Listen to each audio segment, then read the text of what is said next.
This is the House of Hockey podcast, where we talk about the game and the lifestyle. We've got opinions as hockey fans, friends, and from the female perspective. Welcome to our house. Welcome to the House of Hockey podcast, episode 162. I'm one of your hosts, Breezy. And I'm your other host, Rae. How are we feeling today? A little bit better? Yeah, I think finally you and I are both like at home and focused, and the October craziness has settled, and we can really give our attention to the sport we love. Yeah, I was actually able to watch a few games this week, non-recorded, so that was a plus. Because we all know what happens when I hit record on games. They usually don't record. Yeah, that's good. Yeah. I'm glad you've had more time to do that. I have had fun keeping up with everything happening in the league. Of course, like the big headlines being Oilers fans freaking out currently. Yeah. Did you know I was driving up the street 2 days ago to go to dinner, and there was an Oilers license plate. I was like, Snowbird, obviously, but I was like, I bet you're probably real mad right now. Yeah, probably real mad you got that on your license plate. Yikes. That's commitment right there. Yeah.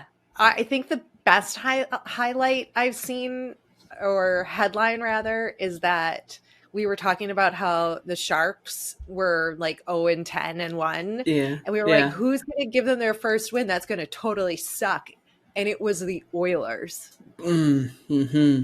Yeah.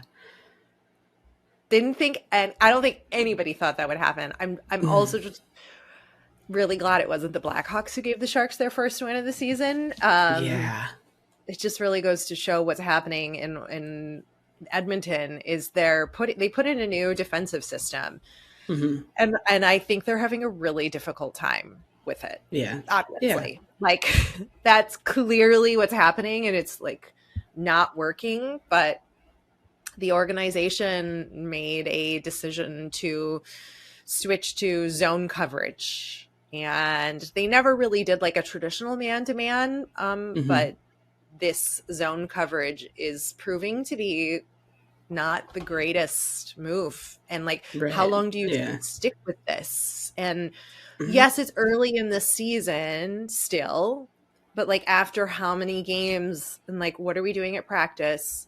Why isn't this working? When do we make the decision to do something else? Yeah, and you got to be getting pushback from the guys too, like, because they're obviously not enjoying it. They're not having fun. You got to win to have fun. And I'd like to be in the locker room, actually. I want to know what's going on in there. Yeah. Well, and McDavid was hurt for a little bit too, so that doesn't help. Obviously, every press conference with your boy Leon Draisaitl, who gives zero fucks in those interviews. Dude, that guy has the best interview record. I could watch interviews of him all day long. You feel about Draisaitl how I feel about Tortorella. Like, I could watch every one of those press conferences and just laugh and fully enjoy it. Yeah. And then he gets me all like hyphy, and I'm like, yeah, why would you say something like that? What is he supposed to do about it? Like, yeah, I gotta be honest, when you listen to some of those questions from some of those reporters, ridiculous. Looney Tunes. The way you're phrasing this, and like, I don't know what you're thinking. Why are you asking it that way? There's so many different ways to get an answer out of somebody that's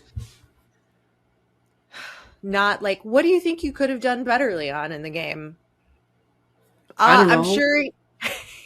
Yeah. It's got like, what do you think I could have done better? What do you want me to say? Right. / like, the coach told me I have to play this way. So what do you want? Like, I don't have the answer. Score more goals. And then you have UC Saros in the background. No goals. No goals. Have you seen that? No goals. No goals. So funny. Yeah, you have a stat in here. We're not a stats pod, but let's read that stat about Connor. Connor McDavid, under a point per game in this season since his rookie season. And a couple days ago, I did see a stat that said out of 10 games played, he has 1 even strength goal, 4 even strength points, and he's sitting at a -4. Yikes. It's not good. That's not good. That's not good. And I think he's like tied for like worst in the NHL right now or something like that. Like, I don't know. I saw something. I was like, I don't even know if that's true, so I'm not going to say anything. And then I said something. So It's okay. I probably shouldn't have said that. That's fine. I mean, we're not a facts-based. No. This is not, we're not Clearly. trying to be totally facts-based. Like, I mean, we get facts and we say most of them when we can and when we know that they're a fact. But yeah. Can you just imagine all the people who are who praise Connor McDavid? Like, what are they saying right now? What is the Oiler fan culture like when their star player, except for his rookie year, he's like totally fallen off the deep end? So is the whole team, though. It's not just Connor. Well, his rookie year, he was out for like however long. What are the fans saying about this? Are they so over it? Are they they're probably demanding that the coach get fired, when it didn't really seem like that was the coach's decision to change the defensive play style, the way that this is written. It was an organizational decision. So, I mean, everybody knows the coach is always the first to go. Is it time? No. Would I be giving them like a couple more games to get it together? Yeah. And then I would be demanding change, and I would be demanding that Connor say something as a leader of the team, and Leon go to the organization and be like, this isn't working, we're not happy, we need to fix this. But also, like, they're sitting pretty and getting paid lots of money, / Connor McDavid wants to win a Stanley Cup, and so does Leon. So it's all of those factors. All the factors. All I know is Connor better not turn his driveway heaters on if he's still playing this bad, because everyone's going to start going to his house and being just pissed over that. Yeah. Okay, after doing the whole episode, Breezy and I were catching up on our lives, and we got a breaking news alert that Oilers head coach Jay Woodcroft has been fired. Like we said at the beginning of the episode, probably shouldn't be the person who got fired. Just saying, the organization as a whole made this decision. But of course, we know the coaches are the first to go. The person who comes in, are they going to have to play the same defensive system that the organization has deemed? Or are they going to be told to do whatever they want? If that's the case, Woodcroft should have been able to do whatever he wanted. Yeah. Clearly, that seems like that's not what's happening in oil country. What do you think? Yeah, that's a little dicey. I don't know. I really don't know. That guy gives me the creeps. The coach gives me the creeps. Just his face. I'm just like, and the way he like talks and like smiles, he gives me the creeps. I'm glad he's gone. Yeah, I feel bad for the guy. I know this is how. I mean, it's not his fault, but like, I don't know. Trouble for Oiler fans. I smell or spell TROUBLE. I think it's smell. Yeah, because then he spells it. It's smell. I don't know. Now you're confusing me. I don't know. Oh God, too much. There's too much. TROUBLE. Sorry, Oilers fans. Best of luck to you. Cheers. Yeah. Exactly. They get this much more grace from me if I was an Oilers fan. Wow, you're giving someone some grace. That's not the Blackhawks. Breezy, it's this little. That's not even like an eighth of an inch or 1/16 of an inch. Yeah, but at least you're giving something. Listen, I wouldn't give a millimeter of an inch. That's smaller than an eighth of an inch, right? I don't know. Math doesn't math. Math doesn't math for me. No facts here. No facts. Math doesn't math for me, but I wouldn't, if that's smaller, I wouldn't even give that to the Knights or the Ducks. Okay.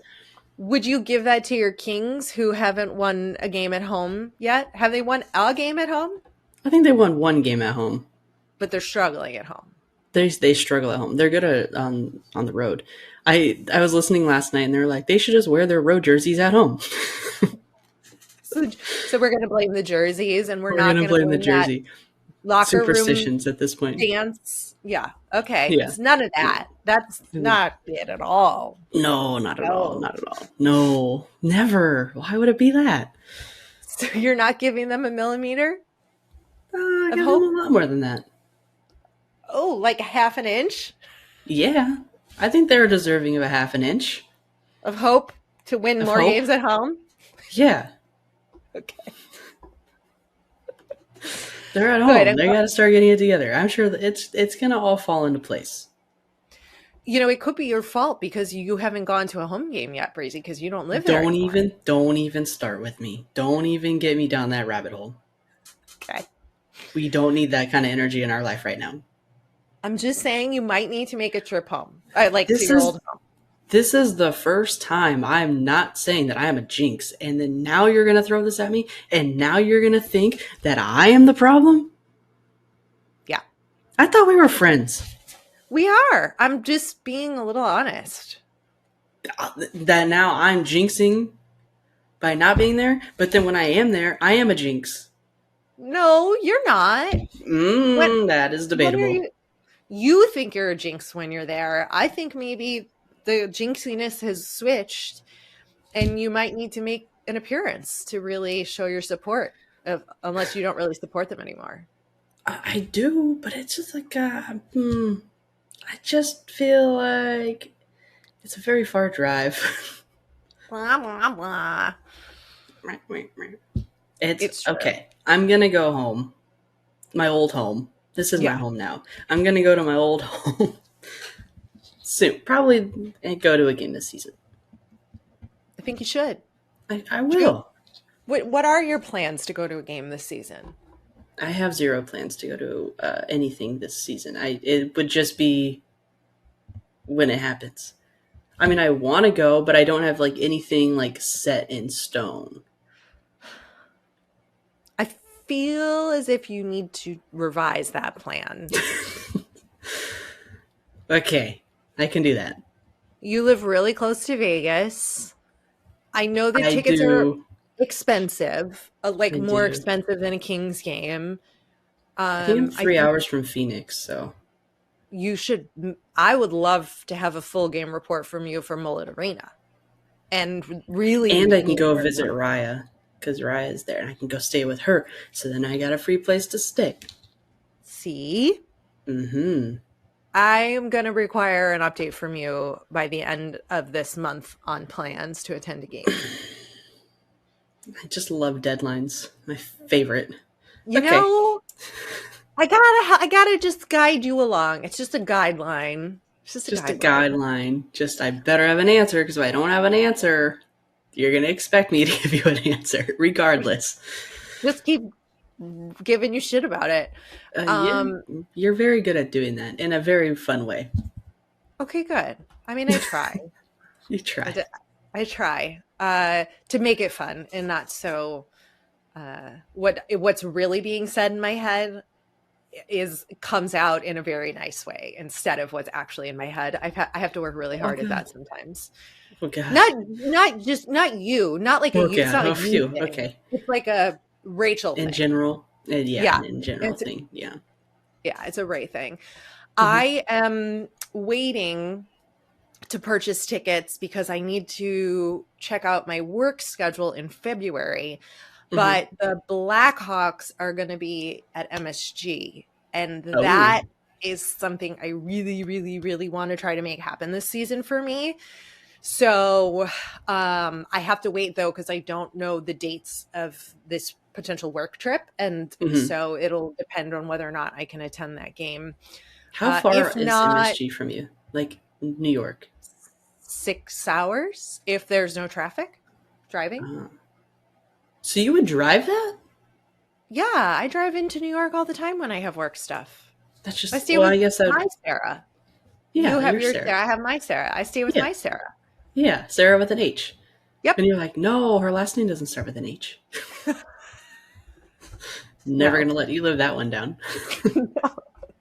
But talk to me about the Vancouver Canucks doing well.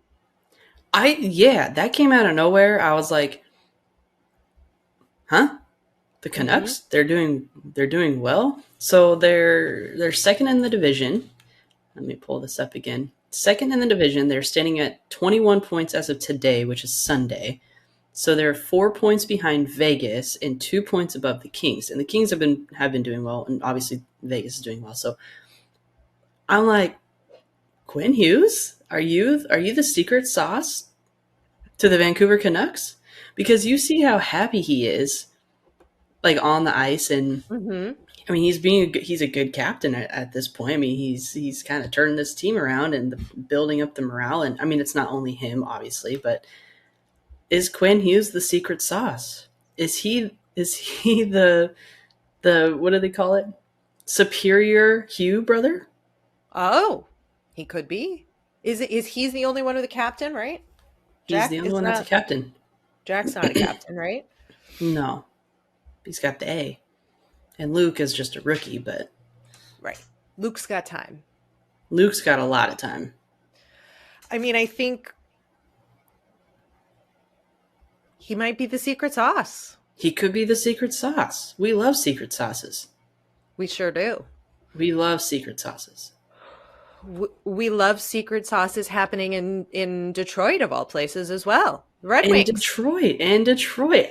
Okay, this is making me so happy. I pulled up the stats and I was like, dang, I love how teams go from being trash for like many years to then like doing really well, because then you're going to see a lot of like essentially there should be a lot of new teams in the playoffs essentially, right? Yes. But to be able to kind of shift focus and like lose track of like all the highlights of maybe like the Penguins, or Mm-hmm.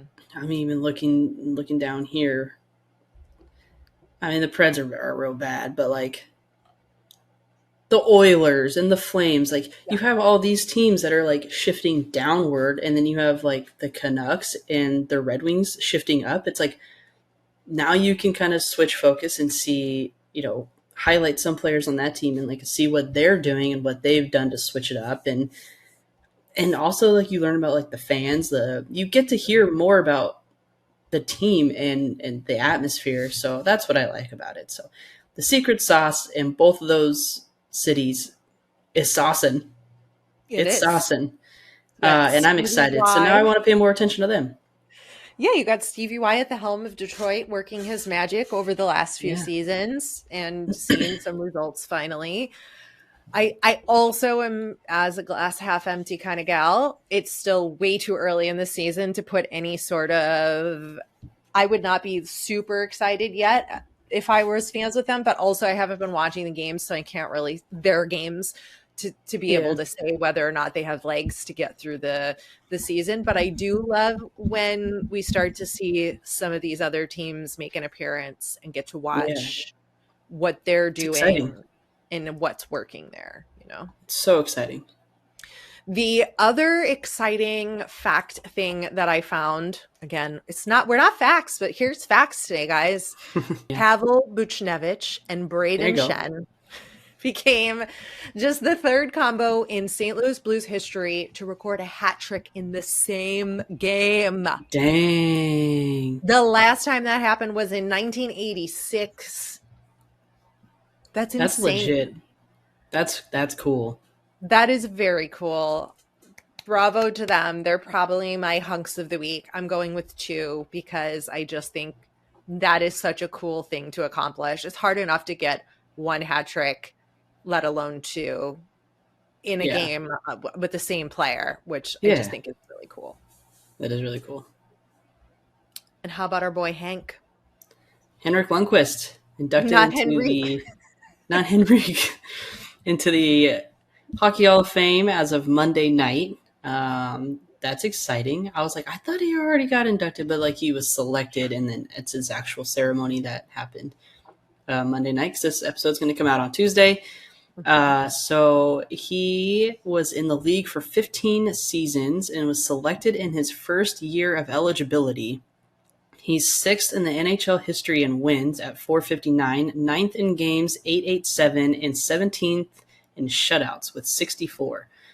Obviously, well deserved to get put in there. But yeah, it's kind of like this is what's happening this week, and I was like, whoa. Whoa. I believe, though, he never won a Stanley Cup, though. He did not. Yeah. Yeah. I'm sure that's hard. However, he for sure, I mean, being inducted into the Hall of Fame without having a Stanley Cup, I think says just as much about your ability to play and the incredible career you've had. He's got quite the career, so I think he's got a lot to be proud of, and now he's doing the after effects of TNT, right? He's on TNT. Mm-hmm. Yeah, so I don't know, but like, would he touch the Stanley Cup now that he's been retired?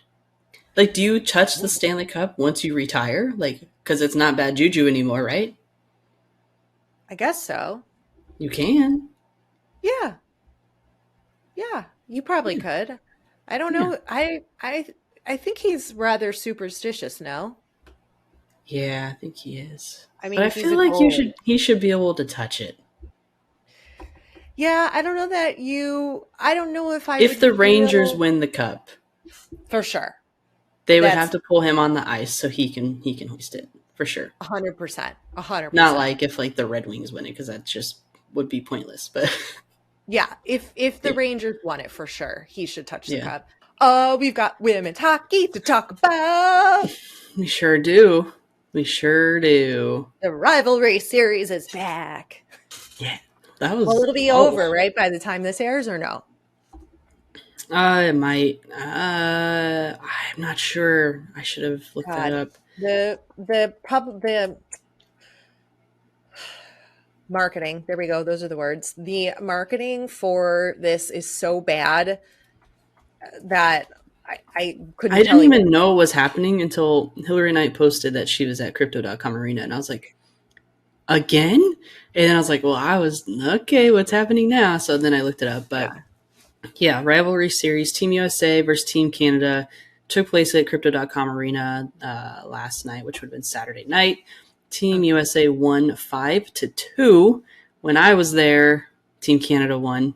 But that's cool. Actually, no, they played during the day because they played before the Kings played last night. Yes. Yeah.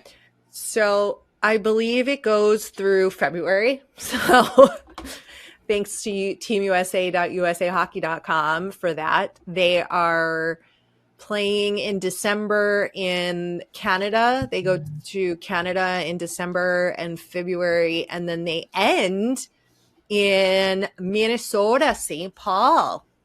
Is the final game of the series in February, which that's pretty cool. That is really cool.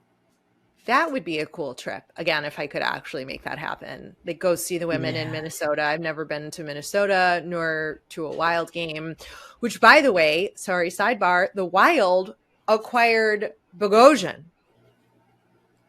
Zach Bogosian. All of a sudden, like, it was just like, all of a sudden I see a picture of him in a Wild uniform with him next to Patty. And I'm like, in Foligno, I'm like, do you think they have enough defenders there? Like, do you think they have enough muscle and fight and grit? I think they're good. I think they're good. They're going to be a tough team for sure. Physically. I don't know about that. I feel like they're good. Like, they were good with Foligno. Did you need more than that? Yeah, why not? You need more than one enforcer? Like, real old-time enforcer? I don't know. Yeah, that's fun. Okay. That's fun. Not sold. Well, better start buying because it's cool. All right. Okay, back to the women. So the U.S. is dominating the series, and it's kind of cool because they have a super young roster that still includes 10 college players, and Canada's roster features 2 that are still in college. So 10 college players on Team USA versus 2 on Team Canada. That is huge. Huge. So sick, too. So sick. Yeah. Seeing the women's hockey like growing, this sport and the talent growing on the women's side in the US especially is very exciting because it happens way more in Canada, of course. Yeah. Yeah. There's even more Wild. exciting things happening is that Hmm. there has been the first female black player to appear in a game for the US women's national hockey team. Her name is Layla Edwards. She is a Wisconsin sophomore, and I think this is also a huge win for our sport. That is so cool. Yeah. Women's hockey just coming on in hot. Tune in. You can watch all of the women's rivalry games are on the NHL network. I realize that's challenging for some people who do not have cable still. However, I think where is it on in Canada? I think it's on TSN in Canada is what I think is where it's playing. Of course, the Canadians give it the ESPN treatment, but that's okay. We've got them on the NHL network, and I would love to see a little more support from the NHL promoting it, but that's okay. I will take it. This is good stuff. Social media highlights from this girl. New York Islanders bring in the heat. Their ceremonial puck drop at their military appreciation night presented by Ford, was dropped by pararescuemen from the 103rd Rescue Squadron of the 106th Rescue Wing stationed in West Hampton Beach, dropped from the rafters on like Mission Impossible style. That's cool. Like, and they had GoPros on, and you could see their point of view, like, not repelling, Wow. I don't know, whatever it is, Impressive. coming down the ceiling onto the ice. I think that was so cool and such a great way to honor our military members and really seeing what they do, like getting a small glimpse into what some of them have to do Yeah. in an arena and showcasing them that way. I just thought was the most badass thing ever. That's awesome. That's super cool. And then the other thing that I love, and I want to know what you would do. Okay, so Tony D'Angelo of the Carolina Hurricanes did not like it when Austin Watson of the Tampa Bay Lightning crossed the red line during warm-up. Like, he skated over the line and was like taunting him, and there was words exchanged. I was like, I love this. I live for this. Like, getting I heated. love Austin Watson. Yeah. I love that guy. Yeah. And he's been through so much. He's been through like a sobriety thing with his wife, and like the two of them have like overcome a lot of things. He obviously was taken out of the league for a little bit for domestic violence that had all of this. There was a lot that was to it. But to see someone grow like he has, and he's such a good hockey player, like he's an asset to the team, even for being like the tough fighting guy, and like his smile with the no teeth. And he's just that little guy that, well, he's not a little guy, he's a big guy that just will do what it takes just to get under your skin. And I just love that guy. I love that guy. I'm glad he crossed the red line. Yeah. That's funny. That's funny to me. It's funny. I agree. I think it's a great way to really get it going, like get the people going, man. Yeah. And get the excitement started before the game. I Especially would rather, with the Canes Lightning game. Yeah. Yeah, you gotta. That's a good one. I think I appreciate that kind of activity more so than what Paul Bissonnette calls the tummy sticks, where like players of former teams meet at the line and they're like, "Hey man, how's it going? It's so great to see you." And like, Yeah. I'm like, I don't really want to see that. I don't know. No, I you don't don't want want to friends see on that. the ice. That's for after the game. Yeah. Make Yeah. it like a oh god, this game's gonna be good because they're already getting at each other. Yeah. That's Yeah. more fun. I'm Yeah. glad we're in agreement with that. Yeah, finally. Okay. Finally something. Well, I already said Still my mad at you for certain things, but that's fine. my hunks of the week. Buchnevich and Shen of the St. Louis Blues for their duo hat trick. Duo hat trick. I'm going to go good old Henrik Lundqvist. I think he's had an incredible career, and I'm just going to celebrate him while I can, because who doesn't want to celebrate good old Hanky boy? If they do, if they don't, they got to go. They got problems. They got to go. Lastly, we forgot to, I don't think we said this last time. Maybe we did, and I'll just take it out if we did. Our merch store on Etsy is on pause right now. We're having some challenges with Etsy for unknown reasons. So we're working on a solution to get the merch up and going. So please bear with us on that. And Breezy updated our website, though, our regular website. Mm-hmm. It's sure badass. Did. Please go check it out, houseofhockeypod.com. It's also in the show notes, the link. So go check it out. Tell us what you think. And that's what I got. Anything else? Bye. No. Bye. Bye. Bye. Until next week. See you later. Toodaloo. Oh my God. All I think of when you say that is, does he say that in The Hangover? Toodaloo, motherfuckers. I think so. Is that what he says? I think so. That's I funny. think he says something like that, but that's all I hear. And then I just see him. That's a great series of movies. Anyway. Yeah. And you. Toodaloo, motherfuckers. Is that okay to say? Yes, it's okay to say. Thanks for coming over to our House of Hockey podcast and hanging out with us. We'll be back next week with a brand new episode. And in the meantime, you can follow us on social media. Just look for House of Hockey podcast. We'll be back next week.